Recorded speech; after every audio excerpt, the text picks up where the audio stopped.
G2 should remove BB like as soon as possible, even if they win the split. Like you have to even if they win the split. Okay, I like it. I like it. I like it. Okay. I'm not joking. Okay. I'm not joking. Right, we are back for 2026. Our last episode, we did do one in the off-season technically, but we didn't keep doing them after that. Whatever, we're out of a break.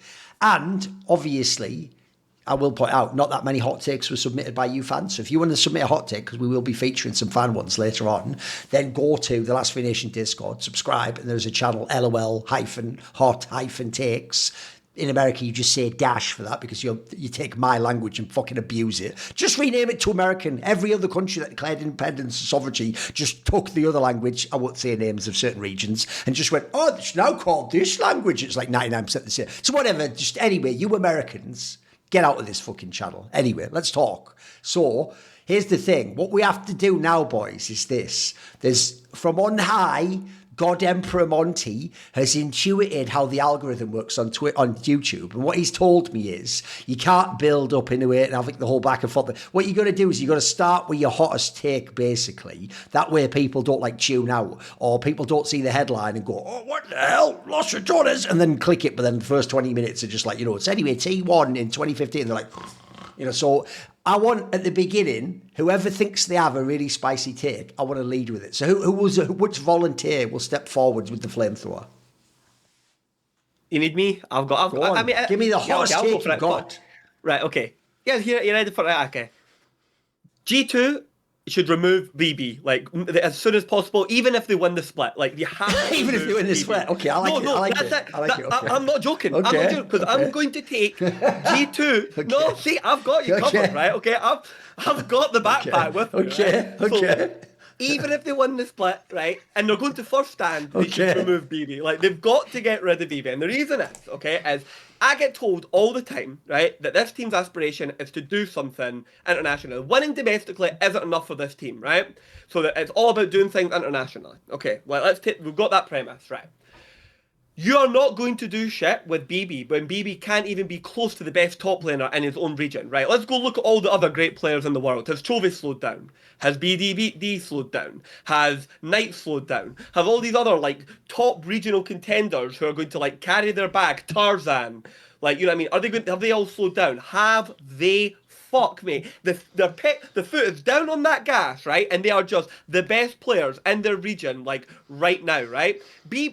Other members of G2, yeah, they're a bit shit. Is G2 a little bit shit right now? Yeah, right? But BB is so far away from, the next again person, right? At the top of, the pyramid of his, that, and it has been for an extended period of time. BB has not reflectively been, I think, the best, second best, or third best top laner in Europe we're now looking at about 6 months. The only thing that saves them is the things like Canada didn't play at Worlds. So BB then gets to play at Worlds, and you don't see Kana at Worlds, and so you think, oh, well, BB played all these games that Kana didn't. Now, yeah, that's the format, right?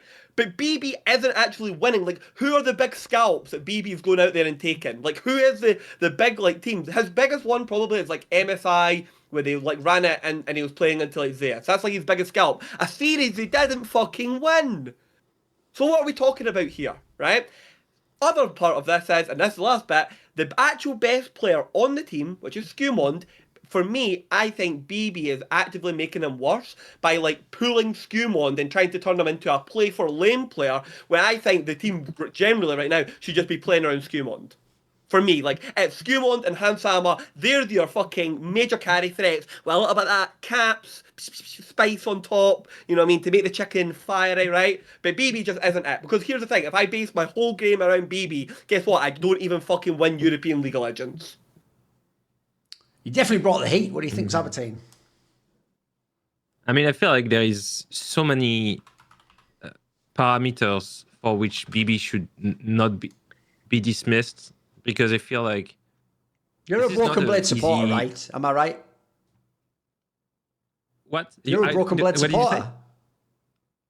Not that much. Okay. Not that much. Okay. Not that much. I would say just I do understand that with Skewmond, Caps, Hans, and Lebrov, I think that on the human side, BB is an asset for this team, which I think has a much higher tilt factor than, for instance, the version with Mickey X and Yike. And I feel like because they're inconsistent, BB probably does a lot for this team outside of what he shows on stage. And yes, he's not the best top laner in the LEC, but I think that the only replacement that would be considered like a straight upgrade, because you would really invest on raw talent, would be Naknako. But unfortunately, Vitality has already made the decision that Naknako would be their franchise player, which I think for an organization is horrible, because good luck winning major titles just with a top laner. But if Naknako would join and was available on the market, I think they would have made that move. But it's completely... You need to be out of your mind to dismiss BB at the end of last year, to go for someone like Mainter, who was already signed anyway with Navi, but let's assume even Mainter was available from the ARL. There is absolutely no one that's not an import that would actually be a smallest upgrade to BB. And you're losing the captain of the team, and you're losing like the just reliability all across the board. So yeah, he's definitely not the player he used to be. And I'm not like a BB believer that is gonna like be back at that level anytime soon. But I feel like if you get rid of BB ASAP, you're really setting yourself like for absolute failure. I have to ask one quick clarifying question, which you've just raised there, which is, who am I replacing him with, though, Keira? Right, okay, Thorin, like, the devil's in the details. Yeah, right? of course. But here's the thing. No, I've got an answer for you. I'm not sure, right? But the Band-Aid does have to come off a bit eventually. Right? And you've got Skewmond now. Caps isn't getting any better, right? So what? I'm at to just wait with the decline of BB and then the decline of Caps, right? And then also wait. But remember, Skewmond's player career doesn't need to do that, by the way. It could also do that as well, right? And Skewmond is my win condition right now. Okay. So am I maximising my win condition? BB isn't my win condition. He's like my team culture guy. I would keep BB in the org, Zaboutine. By the way, I'm not meaning like he would still be part of like the organisation. He would maybe still be like the figure of goal catching. Good luck. Good luck taking an active player that's still aiming to win domestic titles and international titles and say, oh, by the way, you're just going to be a cheerleader and this guy's going to take your spot. He's under fucking contract, so fucking woo to the usurper, right? And... So, yeah, but the Band-Aid's got to come off, and I think it needs to come off sooner rather than later, because I'm someone I've played plenty of proxy defense for BB, even when talking about, like, the Rumble stuff and that, like, in the past, but it's just, the load is getting too burdensome, and they need to make a pivot at one point in time, and I think the quicker you pivot, the earlier you get it off. Pretty sweet. I don't hate the take. Like, I actually do think the reason it's spicy is because he added that thing immediately. He did, like, even if they win the split, like, fucking hell, man, even if he gets a championship, he doesn't get to do it. Like, all right. But the point is obviously a bigger one, which is, yes, it's not about winning LEC, is it? Like, they can already do that with almost any of these rosters, it looks like. So at this point, I agree. You do have to actually, even though every other team still has to set their sight, first goal is win LEC, then you do the rest. If you are G2, you are just spinning your wheels if you have these generational talents and then you don't try to go for, like, a semi at Worlds, which is probably at the reasonable peak of what you can ever do. So I do think if you look at the team, here's the problem. People will know I am not a BrokenBlade supporter. I'm not a hater by any means. I've always thought he was good. He's even good in TSM. The problem I've always thought with him is he got a little bit overrated. And for me, he actually was always best at what I thought he actually largely has done in this era of G2 with Ansama, which is he isn't the pure carry top laner, even though that's what he started his career wanting to be, clearly. He is more the guy that's like the hybrid top, you know, where it's like he can carry on the right pick or if he gets jungle attention. But aside from that, he'll just be like, do a pretty good job in lane and then he'll do a good job in the team fights. And I agree.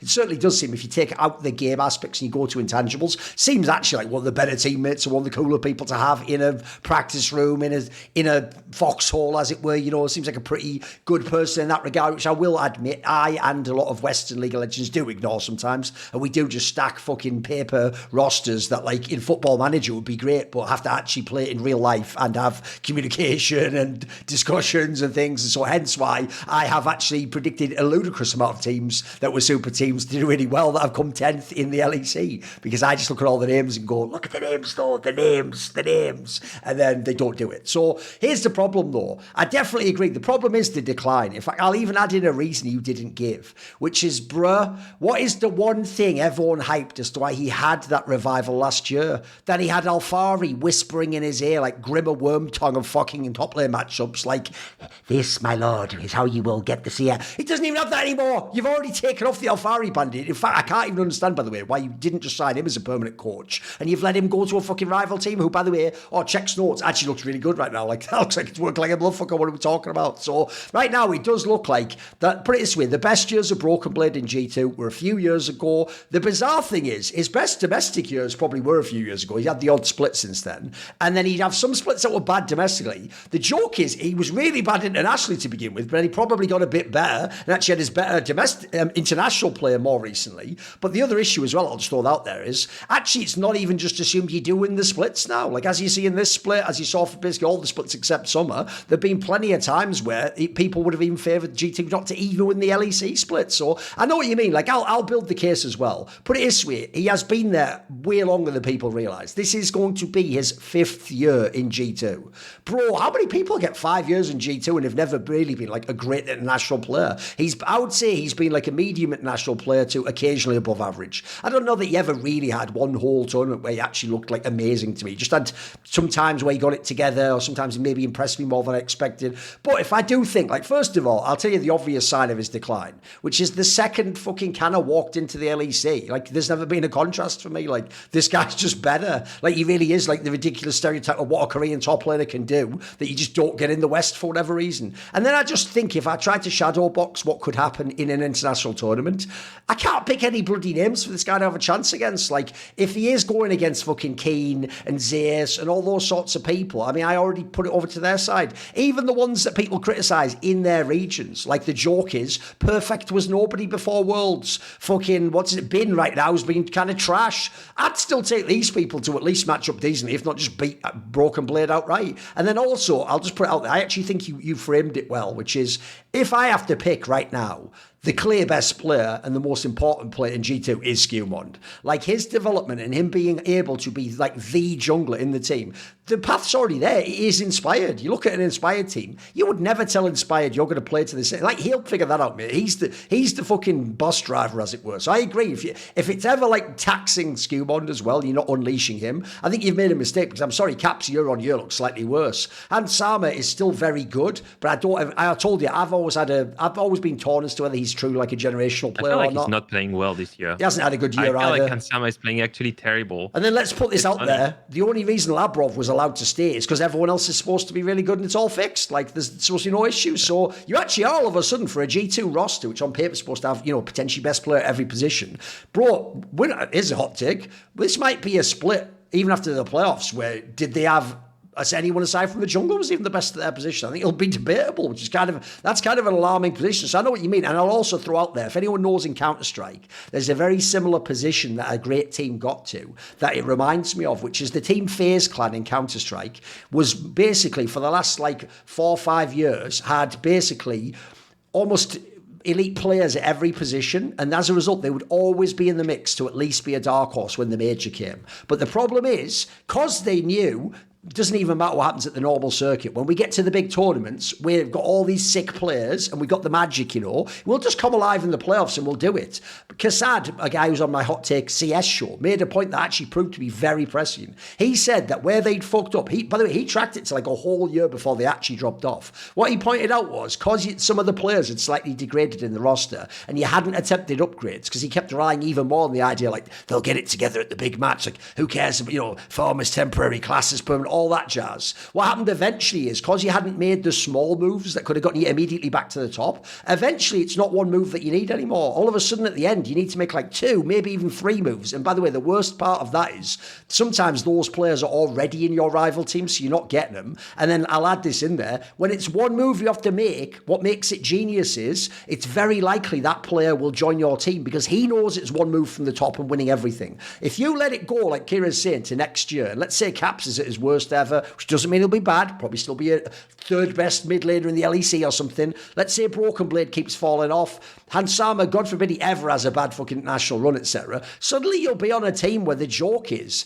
maybe someone will go to KC over your team. Maybe there'll actually be teams they'd rather go to than your team right now. So I know what you mean, that whole, because surely the lesson of Fnatic is, you don't just get to be that team everyone wants to join forever. Eventually people look and they go, mate, even if you are Fnatic, I don't want to walk walk into that team with all those problems and all that baggage and all the things, 5 other things that aren't me that need to be fixed. So low-key, I actually think it's a good take.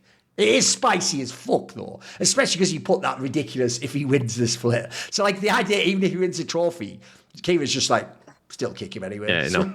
And he even said ASAP. So, in Kira's mind, even if he won the trophy, Keira would just be like, well done on the trophy. See me at my office on Monday. Yeah, you're fired.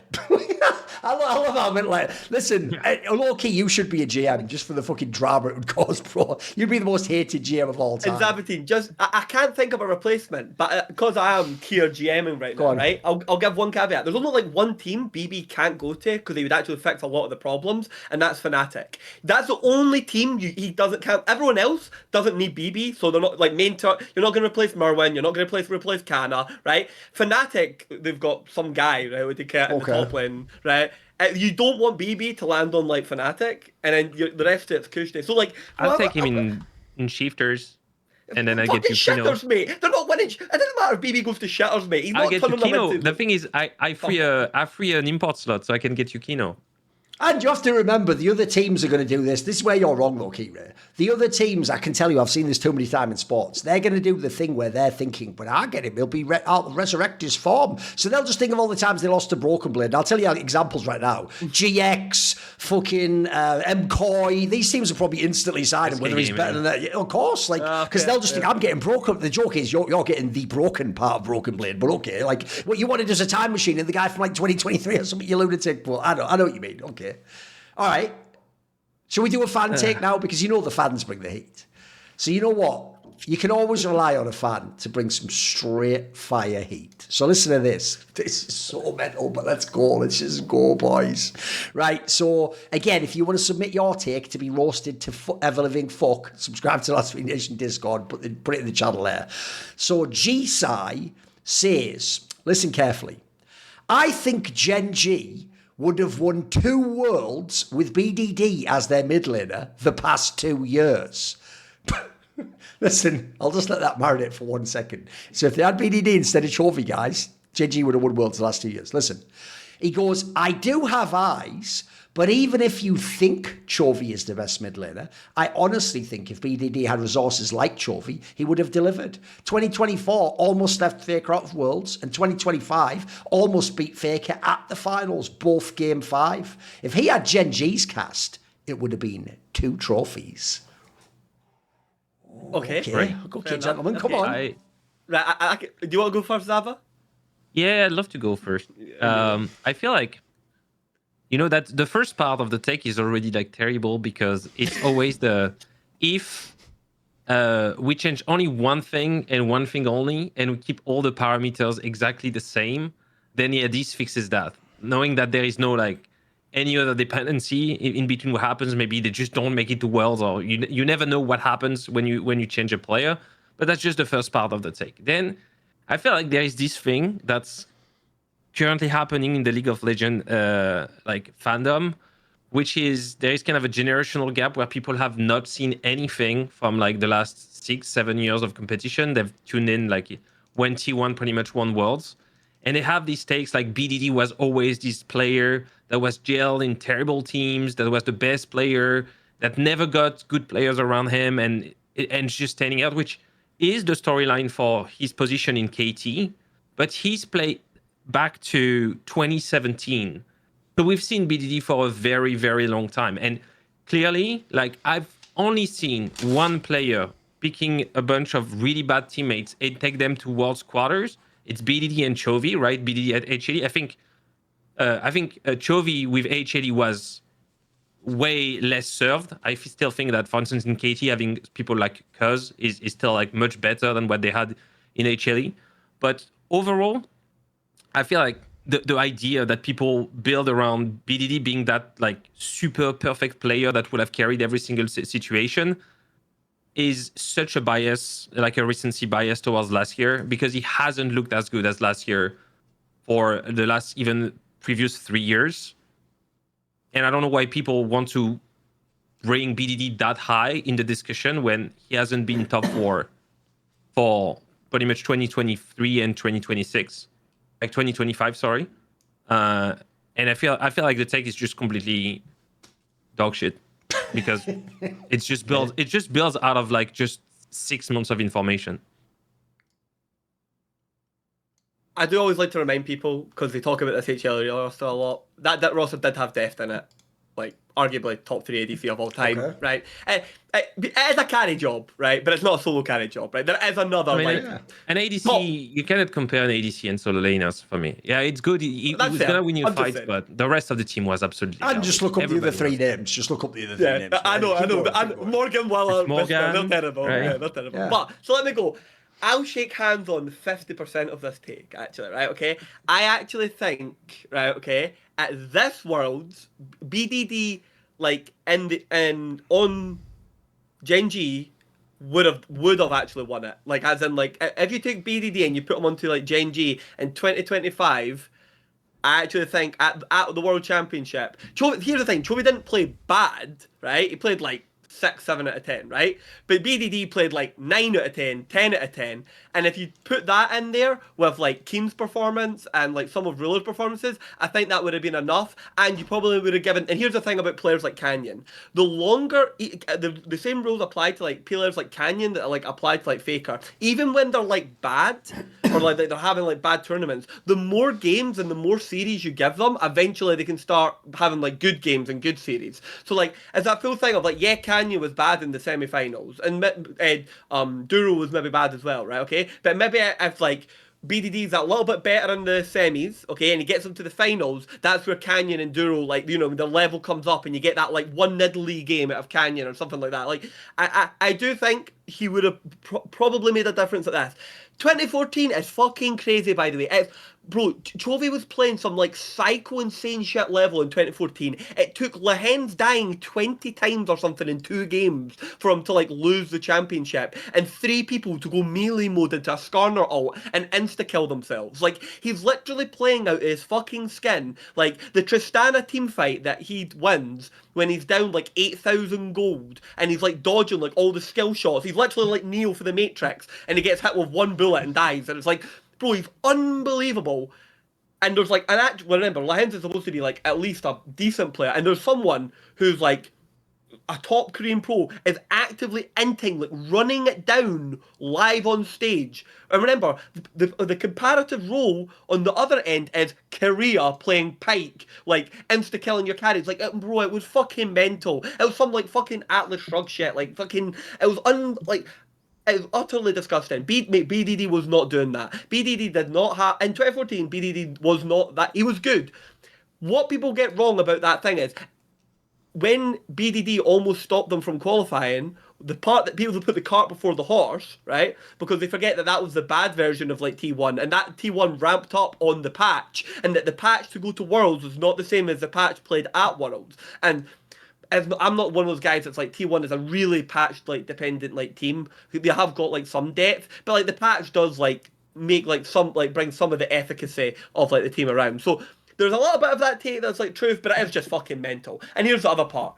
Chovy was also just the best player. It's only because those things have like happened now do you say that? If I take you just before 2024 Worlds and I go, do you want BDD? You're going, no. If I take you just before this Worlds, I ask you, do you want BDD? You're going, no, because you've literally watched Chovy be Chovy the entire time. And it's only because there's now like the narrative mechanics around it. No, I also agree. Like, the real problem is actually what you just said at the end there, which is what you nailed. Is like, he's only saying that because he knows how the 2 worlds work out. And actually, I also agree. The 2024 one, the joke is you could still have won anyway. Like, that was actually insane. I'll also add this part in as well, which is...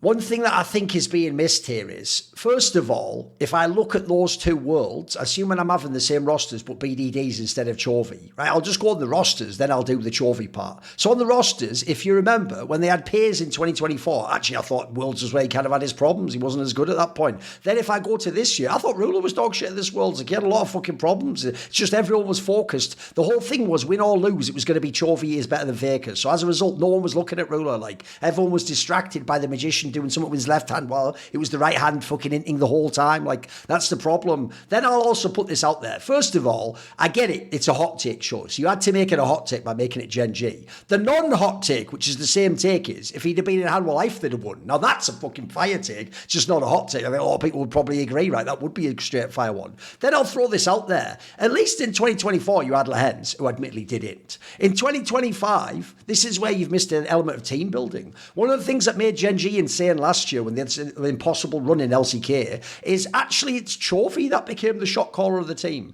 Before it was Lehens, then before that you had Peanut, and he always had to have someone else do it, but he grew into that role, and I think they were great in 2024, but the way they did it in 2025, I know people hate this term, but it looked like they'd solved League of Legends. Like, they just knew how to play at all times on the map and with whatever champions they had, and that's why the joke is at Worlds, it is almost inexplicable. It is like they just turn their brains off in the big playoff games and just play scared and just fight, when it's like, this core of this team, what I thought made them masterful is they were the one team I've ever seen who actually had elite skill that didn't have to fight. They could just choose not to take fights, and they could sort of make the fight happen where they wanted it, the map architecture they thought was favourable to their champion comp, etc. And basically every time except for Worlds, they used to just, it's why every MSI they just win. They just tool everyone when they do that style properly. Like, it's so if I put BDD in there instead, I'm already going to have to surely acknowledge, one, I don't, as far as I know, he's not some godlike shot caller in his team, so that part's not going to be there for last year. And then two, I am going to have to, even though I've got the players to do it, I'm going to have to change how I play the game. Like, look, true, if you give me Keen and fucking Ruler, and yeah, I could change my style of playing. I could play,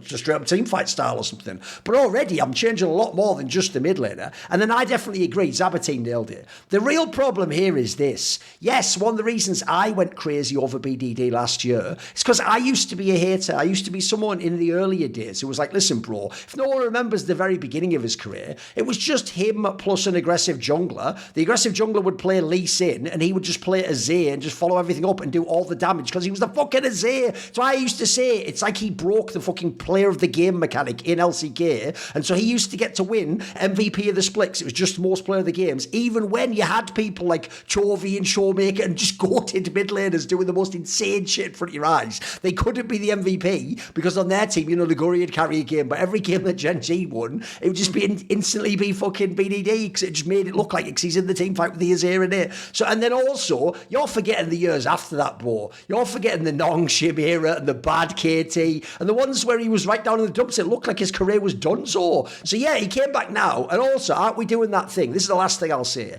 I've had to learn this the hard way from some of my favourite players who have been on the bad teams, and then you put them back into a good team and they're still really good, but they're not as insane as they were on the bad team. There's a certain type of great player. I do think most players get worse when their teammates are worse, but there is a certain type of great player that I think BDD has now become in his career, where actually being in like prison basically just sets your mind and streamlines it really nice and smooth. It's like, look, if I don't carry this game, I'll lose. Now to someone who hasn't got the right mentality, that'll cripple you. To someone who actually has like a baller, like I know I'm good and I have this game, it actually sets the game up. It's like, right, well, I know what I'm going to do then. And in fact, I can't like hope someone else carries my ass. I better do this. And that Worlds run was the ultimate example of that. You could just tell almost every game this guy knew, this game's on my back, but you know what? Fuck it. Like, I'm not even expected to win, so let's just go for it. Yeah, I'll go for the knockout punch, as it were. And he almost won that motherfucker. So I don't know. I think this takes one of those ones where it's like, it makes some sense on paper. Lastly, you did nail it as well.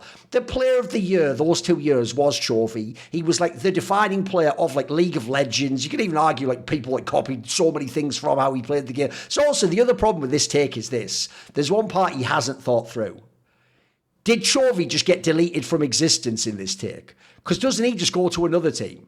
Well, in this world, boys, what if he's on Animal Life? What if he's on an LPL team? You know what I mean? What happens when Chovy's on another team? Would that not be able to win Worlds? That's the only part of the take I think he hasn't actually thought through. He's just done it that BDD goes there, and then, Chovy's in like... The joke is Chovy's tied up in a cupboard, gagged mouth, like... And then eventually, after like 2020, when 2026, 1st of January, someone opens that cupboard and they go, Chovy? They pull the thing off. BDD, it was him who got me. He didn't win Worlds, did he? I'm sorry to tell you, he won 2 of those things. Whatever. And also, lastly, by the way, even though he did that thing with KT, he had almost Faker didn't qualify to Worlds in 2024, and then he almost beat him in the World's Finals. Yeah, but that's now an entire game with all your teammates in KT in those 2 squads. That doesn't instantly replicate in GenG. Like, that doesn't mean, because the last part is, why does Team 1 not win these Worlds? Like, are they not clicking the same mouse buttons? Do they not have the same meta advantages? So I don't hate it. It's not a bad take. I don't think it's as dog shit as Zaboutine said, but I don't think it ever gets off the ground like he imagines it would. I think he's just imagining you take exactly all the same mouse clicks of last year's Worlds, you put it in GenG and you just win, don't you? Because that was the best player of the tournament. So sadly, that's not the way team dynamics work, I'm afraid. Just isn't. It just isn't. Okay, Zaboutine, you're up. What have you got? Okay. As critical I have been with their off-season and their contract management, I do believe that It's going to be a Cup will be in first and finals this year. First stand? Be in first and finals this year. First stand? First and finals? Yeah, first and finals. So who are they beating? The LCK or the LPL? LPL, I'm guessing, right? I mean, you can't count that any team beats the top LCK. I feel like T1 and GenG just feel like teams that you just can't beat. But they have to beat one of the other because they send 2. Did they to first stand this year? Yeah, this year the LPL and the LCK send 2. Yeah. So he's right. I didn't know that actually. Fair enough then. Okay. Fair enough. So GenG, you have to beat either GenG or LCK to be in the final. All right, they're going to be in the semi-finals. That's still hot. No, I keep the hot take. My feet are on fire, Zaboutine. My feet are It's on still fire. spicy though. Here's the thing. Semis is still spicy. It's still spicy. Come on. Yeah. So here is my explanation. I think from what I've seen the last few years of LEC, teams have taken quite some time to be able to produce any type of jungle support pressure. No matter how you want to use your pressure with, whether you want to, like MCoy likes to be deep in the vision and try to kill you. G2 plays for Scumon, so it gets enemy camps.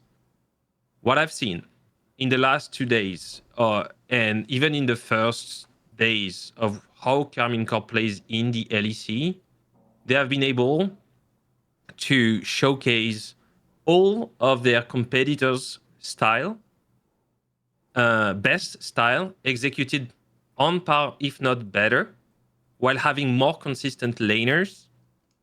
And they've only played on stage for 3 weeks now, right? And they've been assembled very, very late in comparison to their competitors. They're facing very experienced teams, right? There is a lot of squads that played together last year, even top squads. What I've seen, right? Not that the team is perfect, right? They have 2 losses, but once they hit their win con in early game, it feels absolutely unplayable to play versus them. And I think with the level of improvement they have week to week, they will reach what was CFO last year, if not better. And they are way ahead of the team it was last year at the same time when they went in finals of first turn. And I don't think there is any team from NA that can actually beat them at the moment. So that would only be, right, because they lost Hongqiu and CFO lost their 2 best players to JDG. Yeah. So there is not that many competitors aside from LPL and LCK. And I feel like they can beat LPL teams with how precise their players are mechanically and how well they play the game and the map. So they can actually reach finals. See, and then they probably will lose to GenG or T1. Yeah, it's not that bad of a take, right? No, it's not as bad a take. It is a hot take, right? Okay. And what I like about it is what I move a bit closer to the mic. Sorry. I hear it first, right? And I'm like, holy fucking shit, that's crazy, right? And then I just think about the LPL and I'm watching the LPL in my head and I'm like, fucking hell, the LPL should a little bit shit. I was like, can KC beat these guys? I was like, it's not out of the absolute extraordinary. I was like, they've got down components and all that. And I'm like, I'm a Yike believer. I'm a Kalish believer. Kana's fucking been a very, very... Kana would rate very highly in the world top list, by the way, right now. I was like, it's not actually that fucking crazy. And it's obviously what's hard about it is you don't see the bracket draw, but Yeah, like it's fucking. It's one of those ones, Zaboutine, you get us with them every single time. It's a slow burner, but what they call it. It sounds crazy, but there's a method to this French madman, and what they call it. I do like it. One thing I would say as well is like you've picked something up that I think a lot of people are really sleeping on because like the LEC is just like complete narrative dissidence right now, and like the amount of styles that KC have like shown. It was a bit like Fnatic in spring last year before they got banged out by G2, where they had shown probably like the best depths. But it's Fnatic, so how can you believe in them? I also think Sleeper was another powerful thing on KC. Is you've all got 3 people now, 4 technically with Busio, who have already won. You know what I mean? As in, like, they've already got, like, that winning, like, thing of, like, having, like, done it before. So I don't think the regionals, like, they're my favourites by far, by the way, by a considerable margin. I think they'll walk the regional portion of, like, Europe. I think they're going to have a very, very good showing at the minimum at first stand. So, like, yeah, like, I just don't know who can test this team. Because basically, like what you said, and it's the perfect thing, they crush you early game, you don't win those games. And if they don't crush you early game, you then have to team fight them mid game and late game, and there's like maybe 3 teams that can consistently that's why Vitalities, by the way, has got a win versus them, because Vitality is one of the only teams in the league that's actually got enough player skill to outmuscle them. Even though Vitality have got like no succinct team play, they can just kind of like outmuscle them on like the skill front. So mate, I'll give you it. It's a good one. It's an absolute hot heater. I will say, I do think it's a really hot take, because if you just think of it before you actually like go into the details, it's insane, isn't it? Like remember, I've pointed this out in the past. Aside from G2, when do Western teams beat these fucking LPL squads? Like people laugh at the LCK beating. It's just T1, by the way. It's just beating all these LCK. The fucking Westerners don't do it. Like people like Team Liquid go, I almost did. It's like, shut the fuck up. Did you do it or not? Like, which is it? You don't get credit for like almost doing it. FlyQuest. Anyone, that's just more for the in general, by the way. But then the other thing is this, right? First of all, this is why I hate best of ones. Because even on week 1, where actually the joke is Casey was in a losing position against Los Ratones at the time, when Los Ratones was fucking terrible, I still thought if you watched them in week 1, it's like, they probably are the best fucking LEC team, actually. Like, I didn't take many games to be like, you know what, I think this is better than the roster they had last year, even including Winter. Like, this just looks like everyone on the team can be really good. Like, it looks like it fits everyone's style as well. Like you guys are saying, essentially, they can win in all components of the game. They're not even like, the difference is LEC right now is insane for that. Like Navi's the early game team, and then if you let MCOY fuck around in the mid game, they can do something, but then they fall off. Like you look at everyone else has all these like massive flaws. This team just looks like they should absolutely just walk to the title, in my opinion. Like when they get to the BO5s, I think it's going to be so hard to beat them. So I'll give you that. It does look like one of the actual more dangerous teams Europe's sent in years. Also, by the way, the other reason why I don't give a fuck about best of ones like that is because if you ever watched LCK or LPL, teams sometimes just have a complete screamer in game 1, and then they come back and they win the most insane game 3, and you go, who gives a shit, they won the series. Like,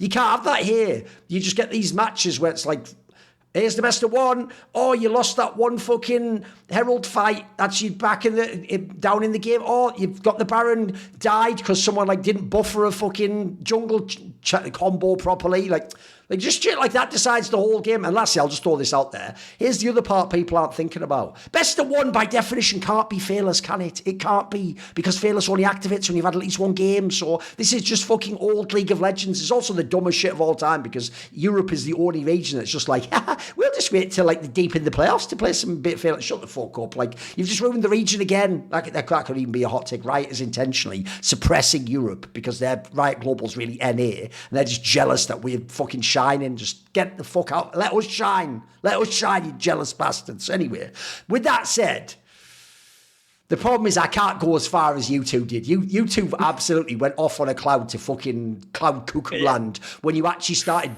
Here's the problem. It was all good while you were talking abstractly about how KC plays. When you actually started talking about LPL teams, I just wanted to be like, you know what, boys? I don't know if I can join you on this one. You know, are you guys off? I'll be the guy waving you goodbye at the station and crying and running at the last second, but I won't get on the train. That's the thing. So here's why, boys. You just picked the players that would have a chance to succeed against the LPL. You did forget there's other players in the service. I'll give you an example. If I think of teams that are likely to go, 2 best teams right now are BLG and Anyone's Legend. Right? If BLG goes, you might think Yahoo's the best fucking mid you've ever seen. He is going to get his body slapped. He is going to be bent. You know that famous gif of like fucking Tom and Jerry where he's just slapping the ass. It's just going to be like that all day long, mate. It's going to be that all day long. And then also, again, you pick the right players.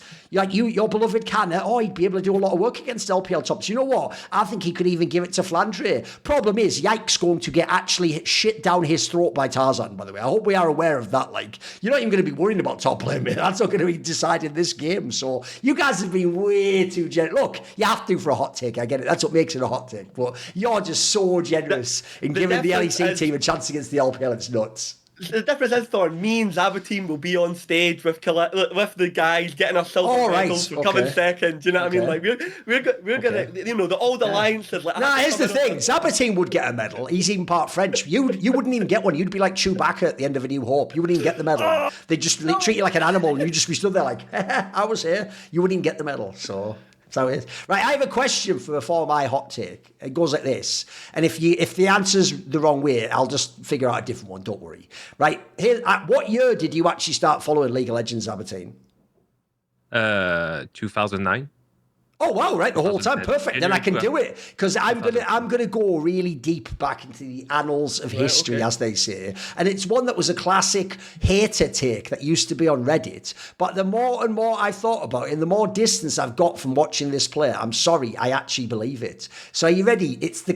You'll immediately notice the take. You'll recognise it. It's the ultimate European hater take to the LCS. So here it goes.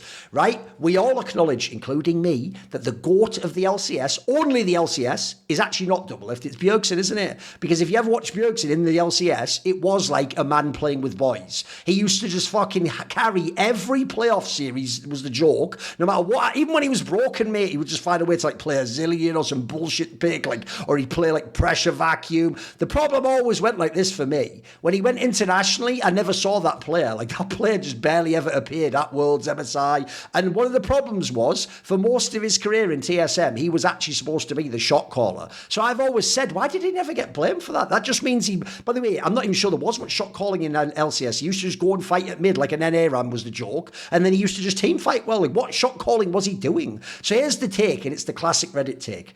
If Bjergsen had never gone to NA, he'd just stayed in Europe, our beloved region, filled to the brim with mid laners, he would never have been some truly legendary player who'd even be in these conversations. He'd never make a top 20 players at Worlds. I don't even know how many times he'd have gone to Worlds, mate. Like, I actually think, if you think, in the early days, he'd have been battling the GOATs, mate. Fucking Expeke, Froggen, the beasts of the Midland. Then later on, he'd have had that class come through. Remember, he came in with Nuke Dog. He'd have had Nuke Dog the whole time. Then he'd have had fucking Perks. And he'd have had that bunch of people that came in there. Niski would be there at one point in time. Humanoid. Like, if you have all these people, remember, you never really get a year off in these. The joke is actually Midland's probably weakest now in LEC, but Bjergsen's long since retired. I think if he'd have stayed in Europe, he would have had a career more akin to some of those names I just said. Nuke Dog, Niski, Humanoid. By the way, good players who've even been to Worlds, but you notice they're never going to be next to Caps and Perks and fucking the others in the like, hey, if I wasn't born European, I could be like as good as fucking, you know, not even Faker, but I guess he could BDD or fucking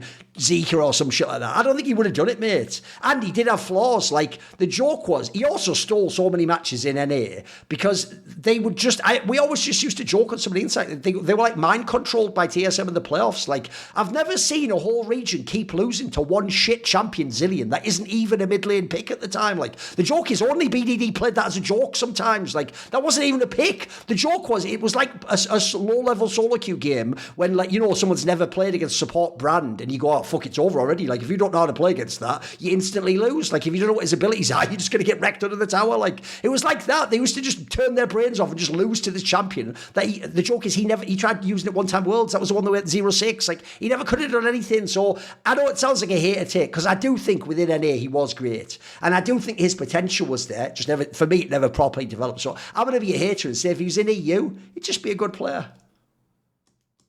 Pretty hot take. I mostly agree with your take. Okay. Because I feel like what really creates a legacy within a region is the combination of having really good talent in a team that has a high attractiveness. That you have seen a lot of talent that came, but they weren't big names enough, or the teams they were playing were big enough, and then they would actually go into super teams and things like that. I think if he stayed in Europe back then, even if he was considering like an up-and-coming talent that was very, very good in solo queue, I don't think he would have been in the top list of teams that wanted to get a mid laner to win. So he would have ended up in the absolute disgusting swamp of bad GMing of that time. Sure. That's a good I angle. think this is probably like, if people think GMing is bad nowadays in it was LEC insane and back in in the day. LCS, True. they absolutely don't understand how bad the GMing was before 2020. And there is a very high chance that he would be in terrible situation. And I think as a player, you start losing trust in your ability. I think that if there is this kind of crazy thing that when you start winning early, you believe like you kind of deserve it. So you can really edge situations because you trust yourself in very important moments. I think if he had to play against Perks and Sven and Miffy at their prime and things like this in teams, right? Copenhagen Wolves wasn't the team that was built. There was just a funnel team, right? They would get players from Challenger Series, try them, and if they had a good one, they would immediately be transferred to Fnatic or G2, whatever, like H2K. So because of that, probably I would have seen him like in H2K instead of Ryu.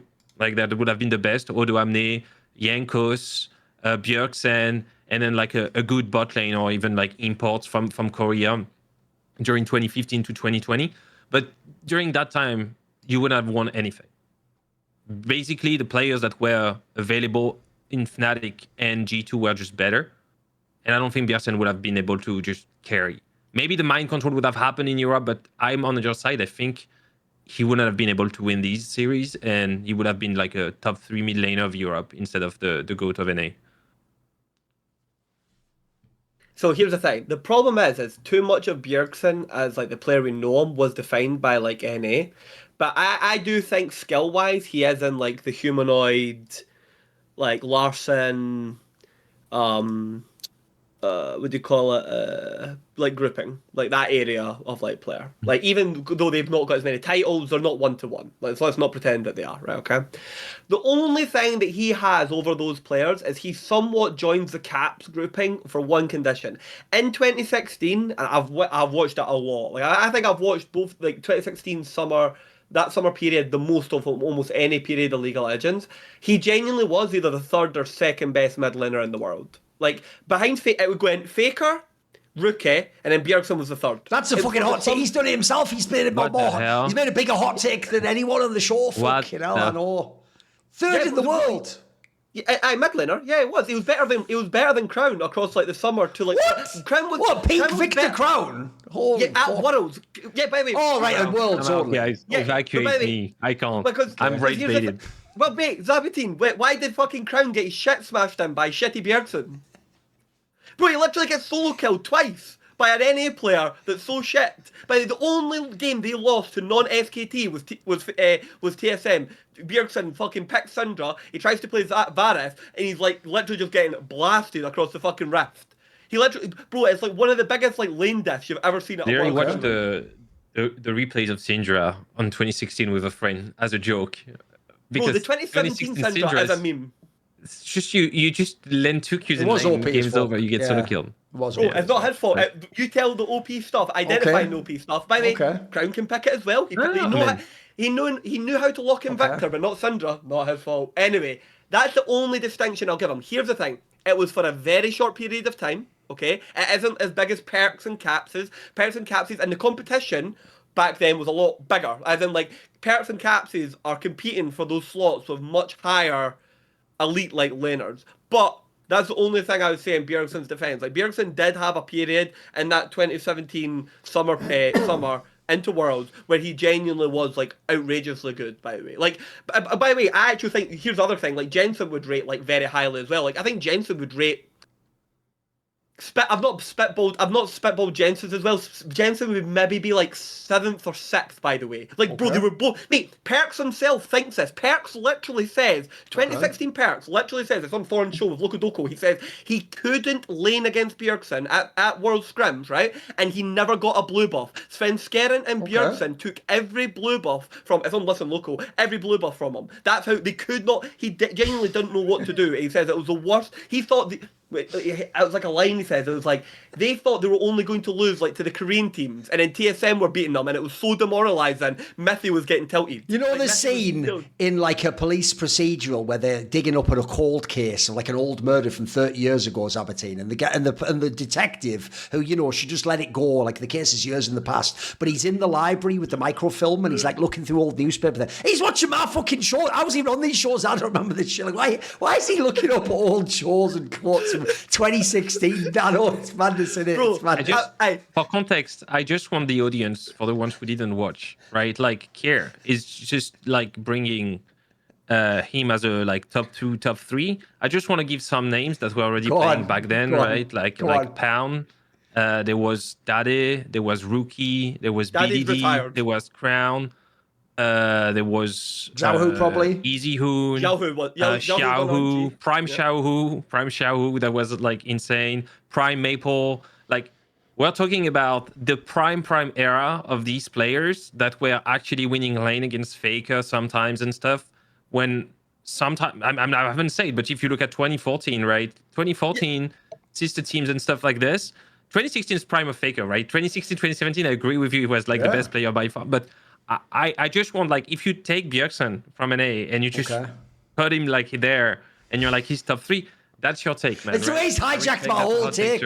My take suddenly is just like, not bad. Everyone agrees. He's made a way hotter take. It's ridiculous. Wait, I'm meaning, like, and that's what I'm saying, like, in the world, like, at that time. And I love the way he actually does have that energy of that, like, Charlie from It's Always Sunny meme of where all the, like, crazy conspiracy of all the lines connecting things. Like, and if you see it on an episode of Listen Loco in 2018, like, fucking hell, what? Like, you have to follow all the chains to, like, get it all at the end. But I'll bet if you do at the end, you know, once you contain all that madness inside one brain, I'll bet for, like, one instant you get him out of lucidity, like, oh, he's right, and then he just cascaded into a absolute lunacy. Okay, I like it. Zaboutine, what you got to understand is, right, I'd been watching League of Legends for like a long time, even at this point, and my brain hadn't actually like fully like developed, right? And that me, young teenage Keira, right, okay, had watched Double Lift lose domestically for years, and then I had to watch him in spring lose to his own team, right? So 2016 summer, I have like rewatched that like summer like split and Worlds. Maybe not the Victor game. By the way, I've watched it maybe am I experiencing Mandela effect? Has your name actually been... Did you just say that? Has your name been Keir the whole time? And I've been saying Keire for like 2 years. No. My name is Keir, but Keria is how it is like spelled. Like right, okay. I thought this was Mandela effect. What do you mean, Thorin? It was always the Berenstein Bears. Fuck you. No, it wasn't. It never was. Right, I've got a question for you. He already did one there. Do you want to do one last fan take? 'Cause I've got one last fan take that's a fucking gem. Because it's one of the ones, in a way, this is almost as bad as what me and Keira just did. But what I love about this fan take is, it's one of those ones where if you think the BDD one was bad, you actually you know, there's a famous saying that goes, to create an apple pie from scratch, you must first create the entire universe. Because, like, the idea is every single thing would collect it. It's almost as bad as that, guys. Like, I don't even know if any of even us are going to be able to wind our brains back and conceive of this thought. So listen, Rafa Dib says, if Keria or Chovy debuted in 2012, they would have higher GOAT status than Faker. Listen, gentlemen, do with that whatever the fuck you can. It's actually mad. It might be the maddest. I'll give him a props. It's one of the maddest hot takes I've ever heard. Because I'm having a really hard time even getting my brain into like how it would work. But go for it. What do you think? I can disprove one part of it, right? Keria would actually really struggle because support was not the Keria is the goat of modern support, right? Where it is a high net worth value role, right? And it is a high resource value role, right? Okay. But he is not. It's like two different roles. Like the role, like the version of support where you have 500 gold net worth for like 15 minutes, and you're Oracle elixiring and you're like violent wards all the time. Right. The goal of that version of support are your Mad Lives, your Matas. Like they really are like, and it's so hard to compare them because they really are like. Keria literally can stand in mid lane. And it's actually why, by the way, the joke is you can convince someone to watch a Mad Life clips. It's just hooking people. The reason why a modern fan will never think Mata was that good is because if you watch the game, you're going to be like, he's not even doing anything. It's like, there was nothing to do. Like, or you could just occasionally roam for like a mini skirmish. That's it. You can't do anything in lane, bro. He's just standing there not getting hit. Go on, keep going. The craziest part is, like, Keria can literally stand in mid lane, get hit with Orianna Shockblade, and there is an item in the game that will reduce that damage by, I think, 80%, I think it is right now, right? And it will allow him to face check, right? Mata and Mad Life and all those other support players could not do that. Yeah. DFG, Deathfire's Grasp was an instant kill. Orianna Ball, instant kill. Gragas ult, insta kill. Fucking any form of CC, instant kill. These people need to have gliding. It's no joke why people used to say Mad Life had mid lane mechanics as the support, because whilst he was running forward to do the blitzcrank hook, right, he's like charging forward, he's like dodging, like phew, phew, phew, like he's doing that, and then he like fucking grabs your ADC and kills him. Like, he's just, I mean, it's just not the same role. So I can disprove the Keria. Someone else is going to have to touch the Chovy shit, because that's nuclear fucking waste. I'll let Zaboutine go. What do you think? I feel like, so I think there is something that's very interesting with the profile of Chovy, because I do think that it is kind of an equivalent complexity to start with what he had to start with on League of Legends and build what he's built. Like, it's equally as hard as like starting in 2012 and being as good as Faker. In the sense of, I think he is the type of player, probably his brain understands win condition in this game in a very specific way. And I think probably his plasticity back in the games of 2012 would have found, optimals in the game the same way he does currently. I think he's one of the, if you watch this clip of Doinby, right? It's not me who's saying it, it's Doinby says, if you want to learn mid lane, you don't have to really think about it anymore. Just watch Chovy, because he solves everything. He solves builds, he solves laning, he solves matchups, he solves summoner spells choice, he solves side laning. And I think that the only guy that has a contribution to League of Legends on par with Chovy, it has to be in mid laning, pure mid laning is going to be Faker and Dopa. That's it. Like, we're still talking in very small territory of even the best carries, the rookies, the BDDs, they don't have this contribution where people have looked at their game to kind of lay the plan and the blueprint on how you need to play League of Legends at this role. And for this reason, I think if you take Chovy and you isolate him, just the brain plasticity that he has, and you put him back in the solo queue of 2012, he would have figured out a lot and probably contributed to the game as much as he does currently. But the problem is Faker has this combined with the profile of competitiveness that neither of these players probably have.